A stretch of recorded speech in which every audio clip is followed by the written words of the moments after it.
एक बार एक शिकारी शिकार करने के लिए जंगल में पहुंचा।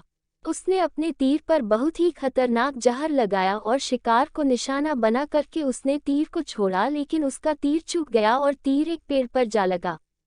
वह पेड़ बहुत ही हरा भरा और बहुत सारे तोते उस पेड़ पर रहते थे। जैसे ही वह जहरीला तीर उस पेड़ पर जाकर लगा, वह पेड़ धीरे धीरे सूखने लगा और उस पेड़ पर जो भी तोते रहते थे वह एक एक करके उस पेड़ को छोड़कर जाने लगे। उस बड़े से पेड़ के कोट में एक बहुत ही बूढ़ा तोता रहता था जो बहुत ही धर्मात्मा और अच्छे मन का था। सभी तोते उस पेड़ को छोड़कर जाने लगे थे, लेकिन वह बूढ़ा तोता जाता था, दाना लेकर के आता और उसी कोट में आ करके बैठ जाता था, परंतु उस पेड़ को छोड़ने को तैयार नहीं था। बूढ़े तोते के साथियों ने कई बार आकर के उसे समझाया कि यह पेड़ सूख रहा है और किसी दिन गिर भी जाएगा, चलो किसी और पेड़ पर चल कर रहा जाए, परंतु वह बूढ़ा तोता वहां से जाने को तैयार नहीं हो रहा था।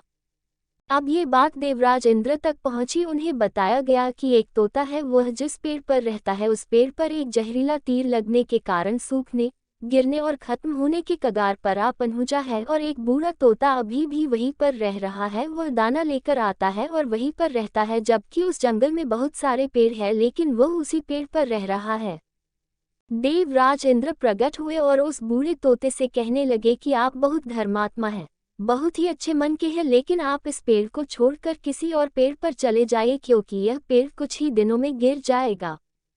तालाब के पास में बहुत से बड़े बड़े हरे भरे पेड़ हैं, बड़े बड़े कोट हैं, उन पेड़ों पर फल भी लगे हुए हैं, उन्हें वहीं पर तोड़कर खा सकते हैं, परंतु यहाँ से आप चले जाए। तोता बोला, माफ कीजिएगा, इस पेड़ ने मुझे जीवन दिया है, शिकारियों से मेरी रक्षा की है, हर मौसम में मेरे साथ रहा है, ये कोट मेरा घर है, यहाँ मैं पला बड़ा हूँ, इस पेड़ को मैं छोड़कर कैसे जा सकता हूँ? इस पर संकट आया है तो क्या मैं इसे छोड़कर चला जाऊँ? मैं ऐसा कभी नहीं कर सकता। देवराज इंद्र तोते के इस बात से बहुत ही प्रसन्न हुए। उन्होंने तोते से कहा, मैं आपके इस बात से बहुत ही खुश हूँ, मांगो जो आपको मांगना हो। उस बूढ़े तोते ने कहा, मुझे बस इतना मांगना है कि जिस पेड़ ने मुझे जन्म दिया, जहाँ मैं रहा पला बड़ा, जिसे आप मेरा जन्मभूमि कह सकते हो, आप इसे फिर से वैसा ही हरा भरा कर दो जैसा ये था। देवराज इंद्र ने अमृत से उस पेड़ को सिंच दिया और पहले की तरह हरा भरा कर दिया।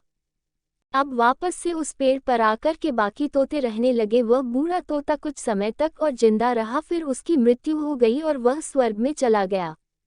ये कहानी हमें सिखाती ये है कि जब भी किसी इंसान का बुरा दौर आता है तो इमोशनली वह टूटा हुआ होता है, उसे किसी के सहारे की ज़रूरत होती है, किसी की आवश्यकता होती है। अगर आप ऐसे समय में उसे छोड़कर चले जाएंगे, उससे बात नहीं करेंगे, मुंह मोड़ लेंगे, तो आपसे बुरा कोई नहीं है, क्योंकि आप किसी के सुख का साथी बने या ना बने, लेकिन आपको हमेशा किसी के दुख का साथी जरूर बनना चाहिए।